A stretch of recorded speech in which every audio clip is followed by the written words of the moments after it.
Under fractions.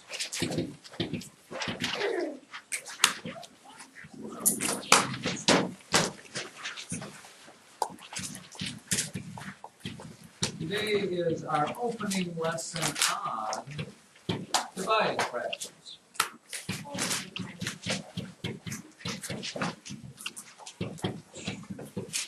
And if you'd like to go home and make your parents feel not so smart, you can do this.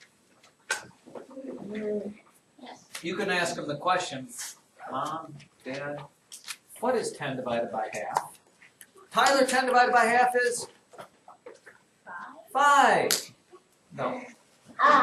And that's why. Why would I tell you to ask your parents that if it was that easy? Think about this. Now that's a good thing, because that's what you have to remember when you divide by fractions. I said 10 divided by 1/2. What you did, by the way, Tyler, you did 10 divided by 2, which is 5.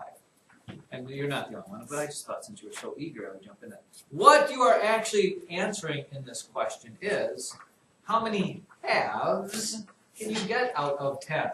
And if you think about this in a drawing world, 1, 2, 3, 4, 5, 6, 7, 8, 9. Here's my 10 things. I want to know how many halves I can get out of 10, so I have to cut them all in half. Boom, boom, boom, boom, boom. How many halves is that? 1, 2, 3, 4, 5, 6, 7, 8, 9, 10, 11, 12, 13, 14, 15, 16, 17, 18, 19, 20. 10 divided by 1/2 is actually 20. For the simple fact that you're cutting this into smaller pieces, you can get a whole bunch of small pieces out of the thing. So in the end, you're just doing 10 multiplied by 2 to get the same. True. Get the same But answer. you have to be careful with that thought, though, Brian. It does work as long as there's a 1 on top up here, which Brian said. So like if I have this 4 divided by 1/4, Brian will tell you is 16. 16. Why? Because you take 4, you want to know how many 1/4 are in 4, and you get 4, 8, 12, 16. It does equal 16. Now, that unfortunately works some of the time, but not necessarily, not all the time. This would be a question. Check this one out. Here's where, this is where 6 divided by 2/3. As the wheels turn in the smoke. Enters there. 6 divided by 2/3.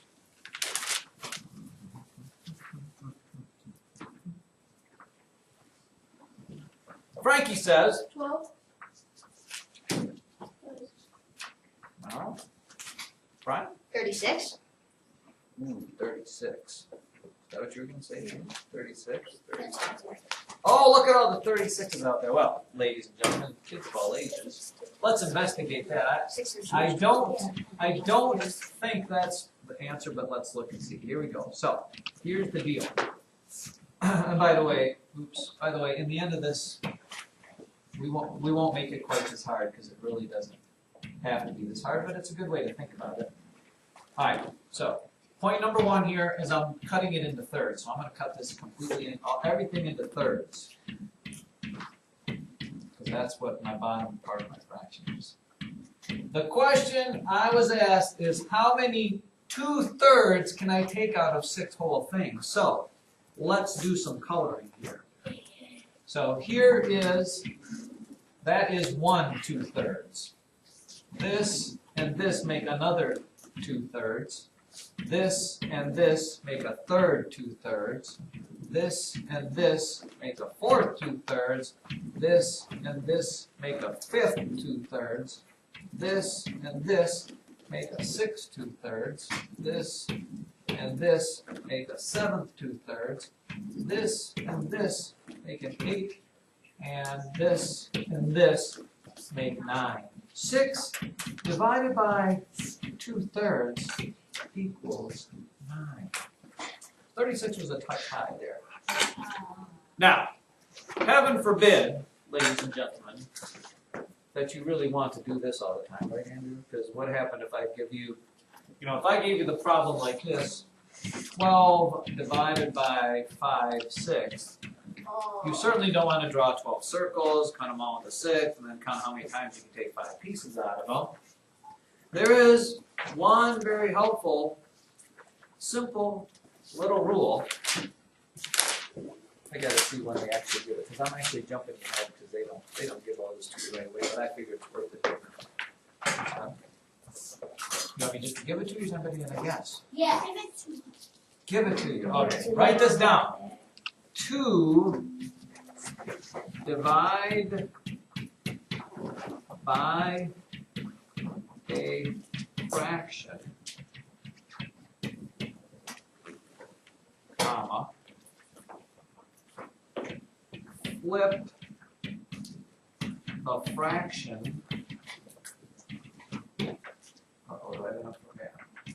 Flip the fraction you are dividing by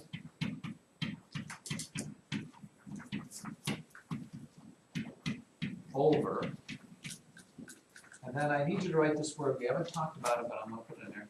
Put a little parenthesis in there and write this word. Reciprocal. Just write that in there. We'll talk about that later. And multiply. I'll give you a chance to write all that because it takes time to slowly ingest all of this.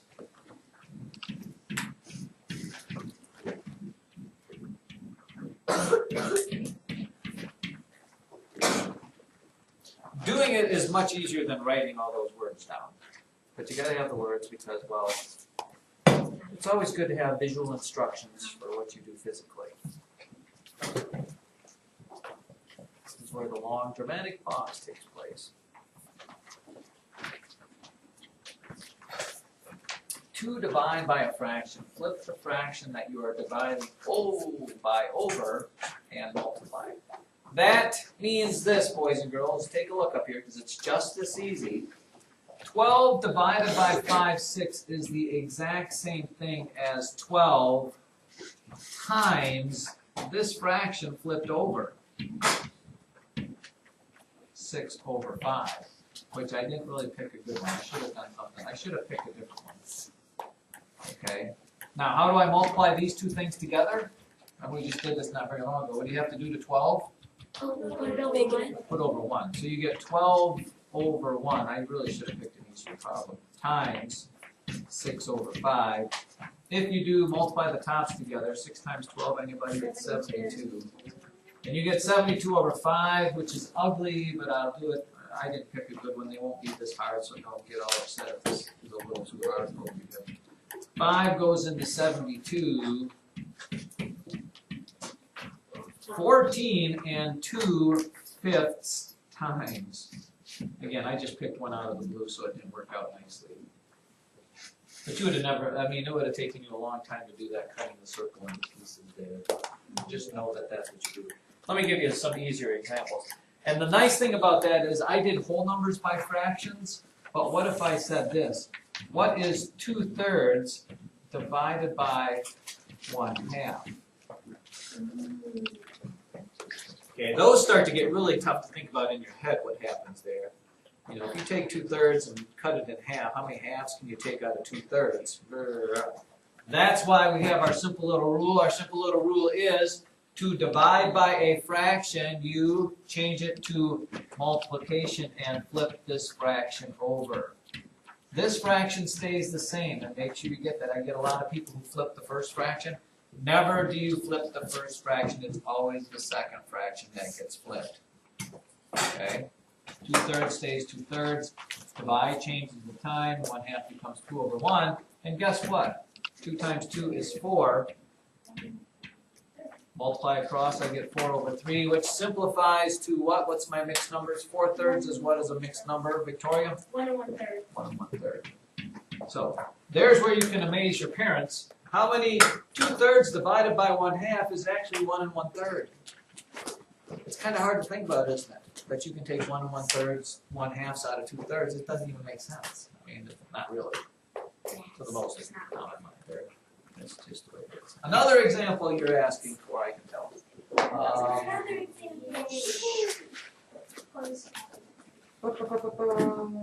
Oh, here's one. How many 1/6 are in 1/2? Here we go. Write this out in words. How many 1/6 are in?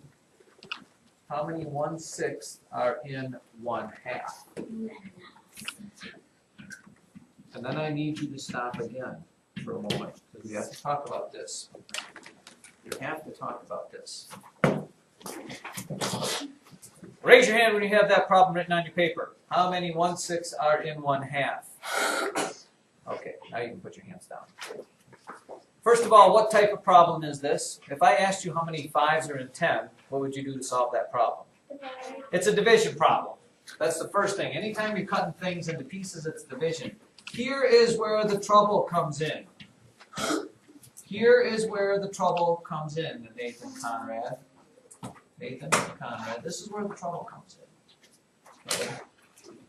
This is your choice. It's either the 1/6 and the 1/2 goes here, or the 1/2 goes here and the 1/6 goes there. And it will be the wrong answer if you pick the wrong one. So you need to know when they give you this problem, because this came right out of the book, how do I know if this is the way it's supposed to be written or if this is the way it's supposed to be written? And please don't tell me that because 1/6 is given first, it goes first, because that is not always the case. It might be in this case. I haven't really thought about it, but that's not always the case. You cannot go by that in math. Okay? You cannot go by that. You have to know, and for what reason, why. Colton, why? Which one is it and why? 1/2 is first because you can't divide 6 by. You sure can. You can do either one of these problems can be done. Yeah. You can't say that you can't do one of these because they both have answers. Andrew says 1/2 goes first because it's greater than 1/6. it doesn't matter. It does not matter which one is bigger or less than each other. That's the thing about dividing by fraction, because usually when we do division problems, it's always the big number divided by the small number. That's not the case with fractions. And that's what makes this confusing. Trevor. 1/2 because it says how many 1/6 are in 1/2. So why does that mean it has to go second? Because you have to see how many 1/6 are. Alright, I think Trevor's got it. Let me give you something I need for you to do when you come across problems like this. Okay, welcome to the world of, you're like at the beginning of really hard math, by the way, right here. And for those of you that like just to write things down without thinking, this is where you gotta sit down and think.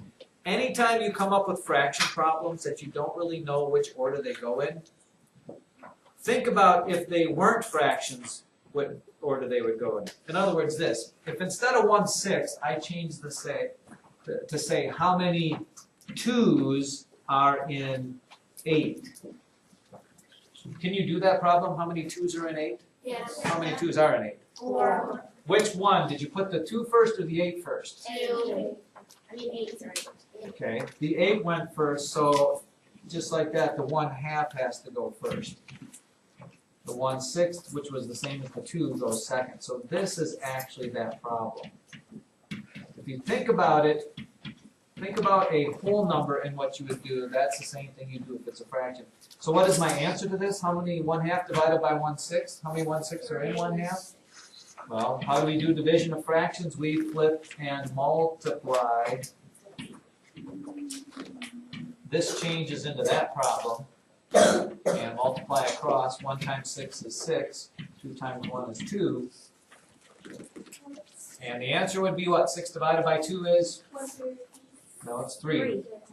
The big number's on top, so you get a whole number 3 on the bottom. There are 3 1/6 and 1/2. Now, you can prove that, ladies and gentlemen. How, you ask? Look at your fraction pieces. Look at your fraction circles. Open up to where that little fraction thing is. Take out the big piece of paper though too, the one that has, you don't have to take it out of your thing, but open up to that page. It's like Sammy's got it on her notebook right there, open up to that. And then find your little bag, find your little baggie of circle pieces. Take out 3 of these pieces and see if it does not fit exactly over top of the 1/2 piece. We do have 6s, don't we? Yeah. What color are they? Yellow. See if when you put 3 1/6 pieces together, you get 1/2. If that's the case, we did the problem right, because 1/2 divided by 1/6. How many 1/6 are in 1/2? And voila, math once again is proved correct. Does it not work? Does 3 1/6? If you flipped it over the other way, you would get some sort of other goofy answer. Frankie, did you have a question, or you just I'm confused on which one? on how we got 1/2 to go. You didn't get this part where I said if you take 1/6 and instead say put 2 there, just to figure out which order they go in. How many 2s are in 8? If you were doing that problem, how many 2s are in 8? 4, because you did 8 divided by 2. See, the 8 went with the 1/2, because that's where it fits in the thing, so the 1/2 has to take the place of the 8, and the 1/6 takes the place of the 2. Now, you wouldn't do it this way, because if I asked you how many 8s were in 2, you'd say I can't do that, because 8 doesn't go into 2. That's why you'd have to pick and say, well, how many 2s are in 8? Let me give you another one. Sometimes it helps if we do one more. Let me give you one more. How many 1/12ths are in 1/3? How many 1/12ths are in 1/3? And again, your choice is going to be, is it 1/12 divided by 1/3, or is it 1/3 divided by 12? 1/12. And you just really have to just think about if it was a whole number, how many, I don't know, 5s are in 15? 5 would go here, 15 would go here. You know that's 3 because 15 divided by 5 is 3. So this has to go first, because that's the one that went with the 15. 1/3 divided by 1/12 equals what number? And then how would I do that? What is the answer to that? Flip over. 1/12 gets flipped over, and it becomes a 12 over 1. Again, do not flip the first fraction. You'll find yourself getting backwards answers. You end up with 12 over 3, which is 4. 4. There are 4 1/12ths. We could do it with money. Okay. I would like to see how that works. If I said, here would be a question for you. This would be a money thing because if we use fractions there. If I said, how many, oh God, how many 1/10ths are in 1/2? Now, if I weren't using fraction and I was actually using money, what's a tenth of a dollar? How much is a tenth of a dollar? Cents. What's a half a dollar? 50 cents. How many dimes are in 50 cents? 5. 5. That should be your answer because that's what it is. How did you get that? Well, you took 50 cents and divided it, this was the 50 cents, by 10, and that got 5. Well, what do I have here? I have 1/2 first. Divide that by 1/10. What happens when I divide by 1/10? I multiply by 10 over 1. And what is 10 over 2 but 5? There are 5 dimes in 50 cents or 2 quarters or whatever it is. You eventually get used to doing this. It's not very